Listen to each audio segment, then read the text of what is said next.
ওই কবরে যেতে হবে, থাকতে হবে নিরালায়, একা একা বাসতলায়, থাকতে হবে নিরালায়, একা একা বাসতলায়, চতুর্দিকে রবে শুধু মাটি, চতুর্দিকে রবে শুধু মাটি।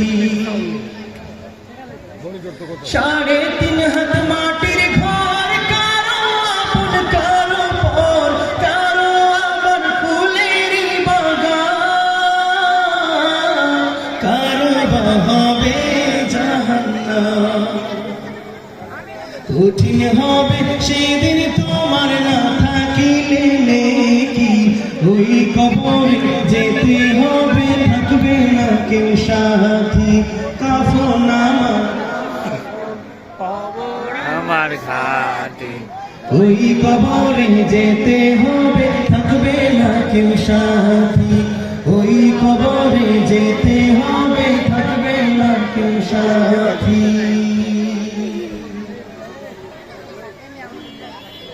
মারহাবা বলার দরকার নেই, কি বলেন? জোরে ছেলে বলেন না মারহাবা। আজকে একদিনের জন্য শিল্পী হলে কোনো ক্ষতি আছে আমাদের? মনে রাখবেন, ইসলামী সঙ্গীতের মাধ্যমে বাংলাদেশের হাজারো নয়, লাখো নয়, কোটি যুবকের যে পরিবর্তন হয়েছে, সেটা কলরব থেকে হোক, সাইমন থেকে হোক, আর অসংখ্য শিল্পী গোষ্ঠী যারা নাম বেনামে আছে, আমরা চেষ্টা করি ইসলামী সঙ্গীতের মাধ্যমে, সুরের মাধ্যমে অপসংস্কৃতি রোধ করতে, ঠিক কিনা? কারণ প্রত্যেকটা শিশু, কিশোর, যুবক এবং মধ্যবয়স্ক যারা বয়স্ক আছেন, প্রত্যেকের কিন্তু বিনোদনের প্রয়োজন হয়, ঠিক না? বিনোদন না থাকলে কিন্তু বাচ্চারা কার্টুন দেখবে, ডান্স দেখবে, নাচ দেখবে, গান গাইবে, এগুলোর সঙ্গে হারাম। আপনি যদি হালাল বিনোদন দিতে চান, তাহলে আপনাকে ইসলামী সঙ্গীতে আসতে হবে, কোরআন তেলাওয়াতে আসতে হবে, কথা ঠিক কিনা? যদি আমার কথা সুন্দর হয়, বাস্তব হয়, আপনাদের সাথে মিলে যায়, ঠিকঠাক বলতে কোনো অসুবিধা আছে? জোরে বলতে কি আছে? যদি হয়ে থাকো তুমি এক আল্লাহর বান্দা, দাবি করো রাসূলের উম্মত। যদি হয়ে থাকো তুমি এক আল্লাহর বান্দা, দাবি করো রাসূলের উম্মত, তবে জীবন চলার পথে রাসূলের পথ হতে ভিন্ন হবে কেন তোমার পথ? দাবি করো রাসূলের উম্মত, যদি দাবি করো রাসূলের উম্মত। কেন তবে পড়ো না খোদার কালাম, দেখা হলে হায় হ্যালো দাও না সালাম। আশিকে রাসূল তুমি মুখে নাই দাড়ি, সিনেমার হল যেন তোমার বাড়ি, ঠিক কিনা? আরো জোরে বলতে হবে, কথা কি ঠিক? নামাজ রোজা কেন ভালো লাগে না, জান্নাতে যেতে বুঝি সাত জাগে না। বিয়ের আগেই করো অবৈধ প্রেম, মনে করো ইটস ওকে নো প্রবলেম। কি করে তাহলে তুমি পাবে না যা, কিভাবে পাড়ি দিবে সেই সে পথ? আল্লাহর সাথে যদি করো দ্বিমত, রাসূলের সাথে যদি করো দ্বিমত, কত ঠিক কিনা? চিল্লায় বলেন, কথা ঠিক কিনা? সত্য কথা বলা 1 থেকে 1.5 বছর আগে আমরা বলতে পারতাম না, ঠিক কিনা?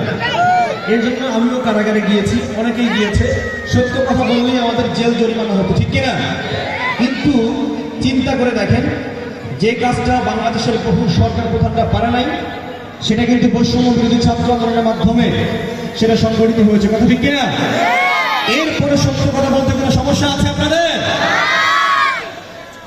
সত্যের পক্ষে গান গাই বলে আমি বিদ্রোহী, সত্যের পথে ডাকি বলে আমি বিপ্লবী। কোরআনের কথা বলি তাই বলে আমাকে মৌলবাদী, কোরআনের কথা বলি তাই বলে আমাকে মৌলবাদী। জিহাদের কথা বলি তাই বলে আমাকে জঙ্গিবাদী, কথা ঠিক কিনা? বিদ্রোহী বিপ্লবী মৌলবাদী কেন জঙ্গিবাদী, বিদ্রোহী বিপ্লবী মৌলবাদী কেন জঙ্গিবাদী? জন্মের পরে কানে আজান কি দেয়নি, তুমি মৌলবাদী ছাড়া হওনি। এই কথা শোনার পরে আস্থা ঠিক করবেন? জন্মের পরে কানে আজান কি দেয়নি, তুমি মৌলবাদী ছাড়া হওনি। যবে মরণের পরে জানাজা পড়াবে, মরণের পরে জানাজা পড়াবে, তখন কোথায় পালিয়ে যাবি? বিদ্রোহী বিপ্লবী মৌলবাদী কেন জঙ্গিবাদী কত ঠিক না? আচ্ছা বলেন তো নামাজ কায়েম করা কি ফরজ?